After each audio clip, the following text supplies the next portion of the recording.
Baik, kita lanjutkan.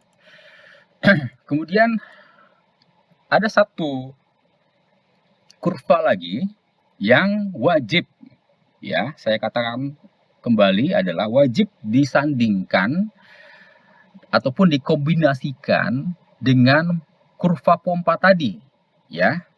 Jadi nanti dalam aplikasi di lapangan, kurva ini adalah kurva yang lebih dahulu ditentukan sebelum kita menentukan kurva pompa, ya. Kurva itu adalah dinamakan sistem head curve, ya. Sistem head curve ataupun sistem curve, ya. Jadi ini in order to move liquid through any system of pipes, the pump must produce a total head equal to or greater than the total head required by the system.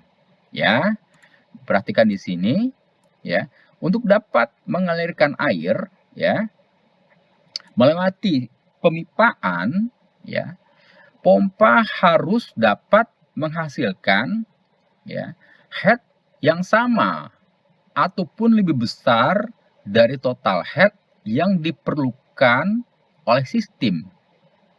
Oke, di sini ada kata sistem yang baru. Sistem itu adalah pemipaan. Jadi sistem yang dinamakan sistem itu adalah seluruh proses yang akan dialirkan oleh pompa. Jadi misalkan kita punya gedung, punya tower sampai 50 lantai, maka kita harus hitung bahwa si sistem itu berapa total head-nya, gitu. Jadi misalkan 50 lantai suatu gedung, kita harus hitung berapa loss-nya, berapa levelnya.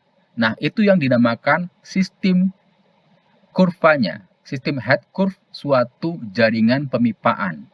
Nah, itulah yang ada di dalam sistem plumbing, ya.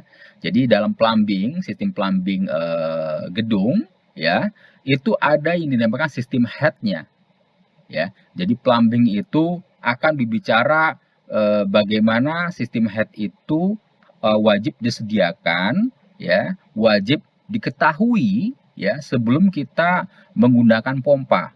Oke. The system head usually increase with flow rate, and if plotted versus capacity, it is called system head curve, ya.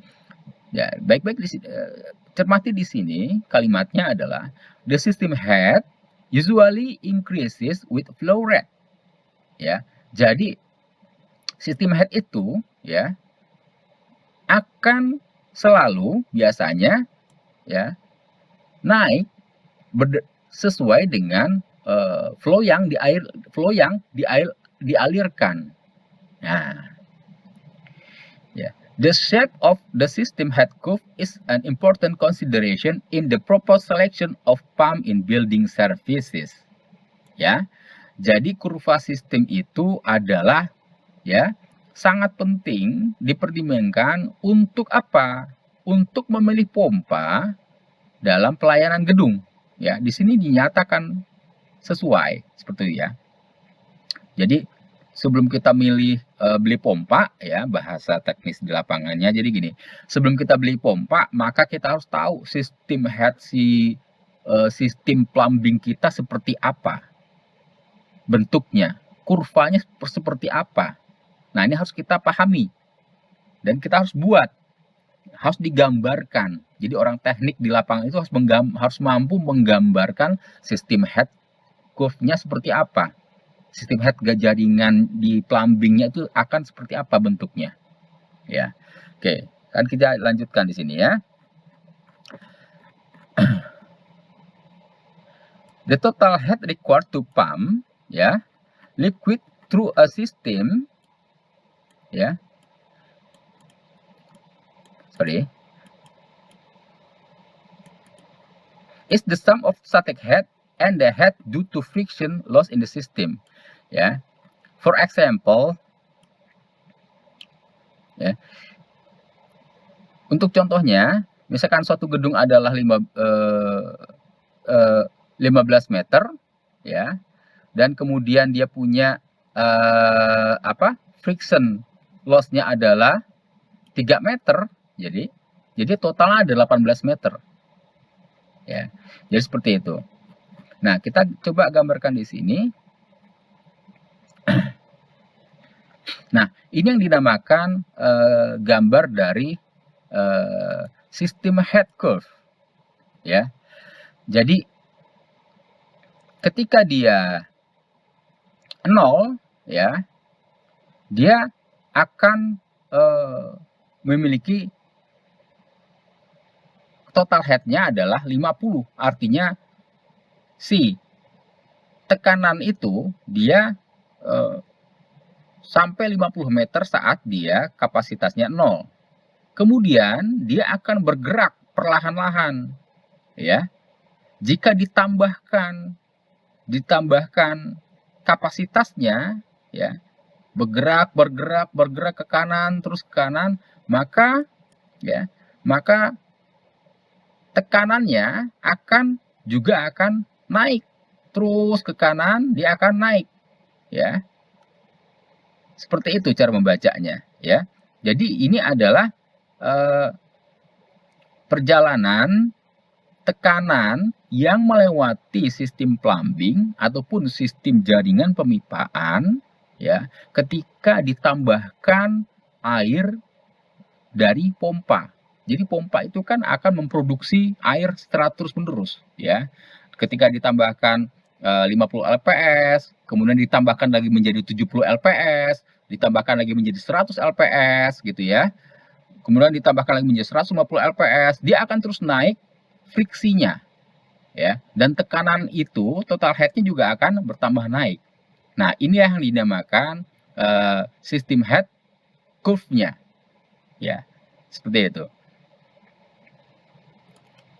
Nah, bagaimana kita bisa memilih pompa agar pas nantinya? Oke, di sini di gambar berikutnya adalah ini kan contoh, ya, ini contoh.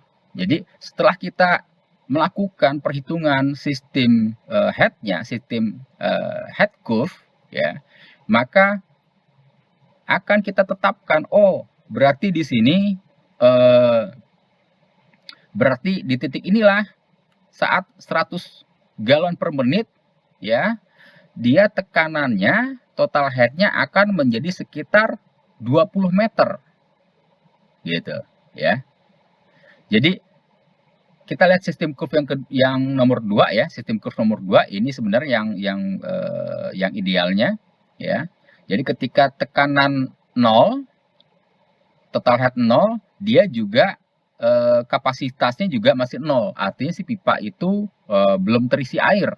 Kemudian awal-awal ditambahkan pompa berjalan 25 lps, 50 lps, ya kan, 75 lps sampai 80 lps, 90 lps, ya, ataupun 100 lps, ini satuannya GPM, ya. Ini 100 GPM gitu, ya. Ini tekanannya menjadi sekitar 20 meter, ya. Jadi inilah yang dinamakan titik pertemuan antara pump curve dengan sistem curve, ya. Jadi titik ini. Nah, inilah titik di mana yang menjadi dasar nanti untuk pemilihan pompa, ya. Apa dasarnya? Ya, dasarnya adalah sistem curve ini, ya, sistem curve ini. Karena sistem curve ini akan berbicara, ya, yang saya katakan tadi, berapa banyak air, ya, yang diperlukan untuk menaikkan tekanan pada titik tertentu, ya. Maka di sini kan tadi soalnya di sini dibilang bahwa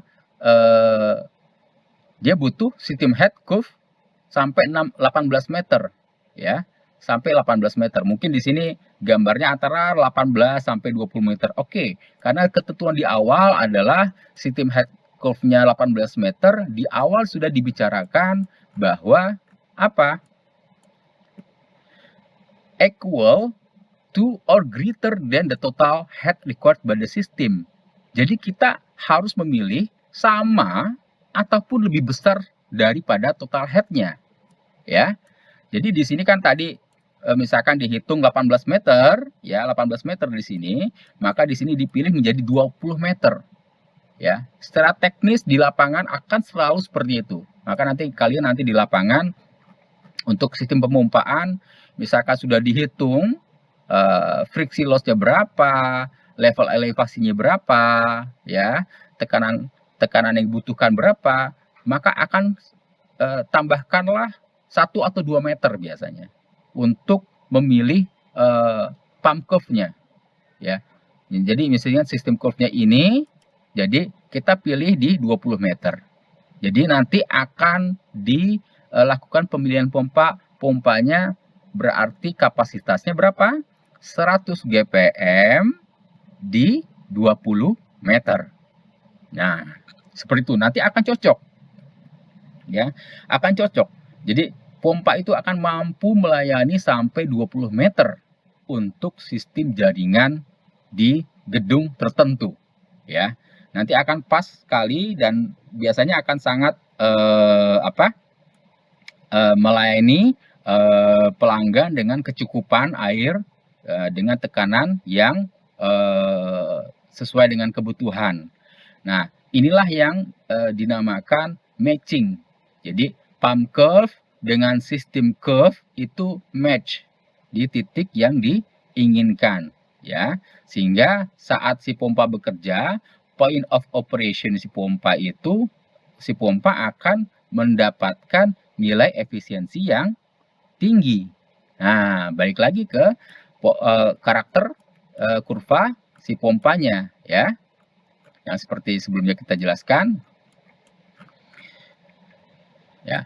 Jadi karakter si pompanya itu dia akan mendapatkan nilai efisiensi paling tinggi, ya. Jadi tadi di sini adalah gambar sistem curve, dia naik ke atas, set gitu kan. Dia akan mendapatkan sesuai dengan best efisiensi poinnya. Duty point-nya secara teknis orang di lapangan akan bilang duty point-nya pompa itu tercapai. Oke, baik, terima kasih.